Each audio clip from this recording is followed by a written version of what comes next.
நடைபெறவுள்ள சர்வதேச முதலீட்டாளர்கள் மாநாட்டில் பல்வேறு தகவல்கள், தமிழக அரசு சார்பில் வழங்கப்படும் சலுகைகள் என்ன என்பது குறித்த பல்வேறு தகவல்களை தருகிறார் வணிக பிரிவின் சிறப்பு செய்தியாளர் விஷ்ணுராஜ். சர்வதேச முதலீட்டாளர்கள் மாநாட்டின் மூலமாக தமிழகத்தில் முதலீடு செய்ய வரும் நிறுவனங்களுக்கு அந்தந்த துறைகளுக்கு தகுந்த மாதிரியான சலுகைகள் வழங்கப்பட உள்ளது.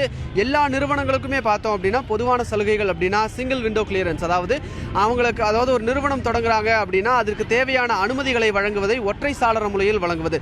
இந்த ஒற்றை சாளர முறையில் வழங்குவதனால 45லிருந்து 60 நாட்களுக்குள்ள ஒரு நிறுவனத்திற்கு தேவையான அனைத்து அனுமதிகளையும் வாங்கிவிட முடியும் அப்படிங்கிறது துறை சார்ந்த நிபுணர்களின் கருத்தாக இருக்கு. உதாரணத்திற்கு ஒரு அபார்ட்மெண்ட் கட்டணும் அப்படின்னா அதுக்கு 45லிருந்து 48 இடங்கள்ல அப்ரூவல் வாங்க வேண்டியதா இருக்கு. இதை வாங்குறதுக்கு 1.5 வருடங்கள் வரை ஆவதற்கான வாய்ப்புகள் இருக்கு. ஒவ்வொரு டிபார்ட்மெண்ட்டா நம்ம போய் அப்ரூவல் வாங்குறதுக்கு. பட் இந்த ஒற்றை சாளர முறையில் 45லிருந்து 60 நாட்களுக்குள்ள அனைத்து அப்ரூவல்களையும் வாங்கிவிட முடியும் அப்படிங்கிறது துறை சார்ந்த நிபுணர்களின் கருத்தாக இருக்கிறது. இதை தொடர்ந்து அந்த நிறுவனம் தமிழகத்தில் ஒரு இன்ஃப்ராஸ்ட்ரக்சர் டெவலப் பண்றாங்க, ஒரு கம்பெனி ஒரு நிறுவனத்தை கட்டுறாங்க, அவங்களுக்கு தேவையான இன்ஃப்ராஸ்ட்ரக்சர் டெவலப் பண்றாங்க அப்படிங்கும்போது அது என்விரான்மெண்டல் ஃப்ரெண்ட்லி, அதாவது சுற்றுச்சூழலுக்கு பாதுகாப்பான வகையில் இருக்குமே ஆனால் அவர்களுக்கு $50,000 மதிப்பிலான மானியம் வழங்கப்படும் அப்படின்னு சொல்லியிருக்காங்க. இந்த $50,000 அப்படிங்கிறது 30 இந்திய ரூபாயின் மதிப்பில் பார்க்கும்பொழுது 30 லட்சம் ரூபாய். அதை தொடர்ந்து ஒரு நிறுவனம் அந்த நிறுவனத்திற்கு தேவையான இடத்தை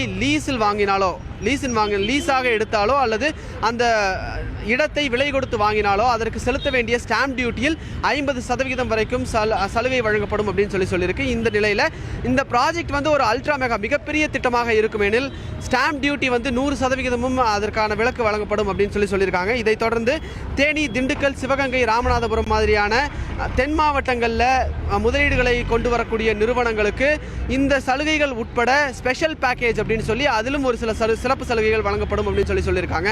ஸோ இந்த மாதிரியான சலுகைகள் வழங்குவதன் மூலம் இப்போ MOU சைன் பண்றாங்க அப்படின்னா இதனுடைய முதலீடுகள் அதிகரிக்கும் அப்படின்னு தான் எதிர்பார்க்கப்படுது. தந்தி செய்திகளுக்காக ஒளிப்பதிவாளர் ராஜ்குமாருடன் விஷ்ணுராஜ்.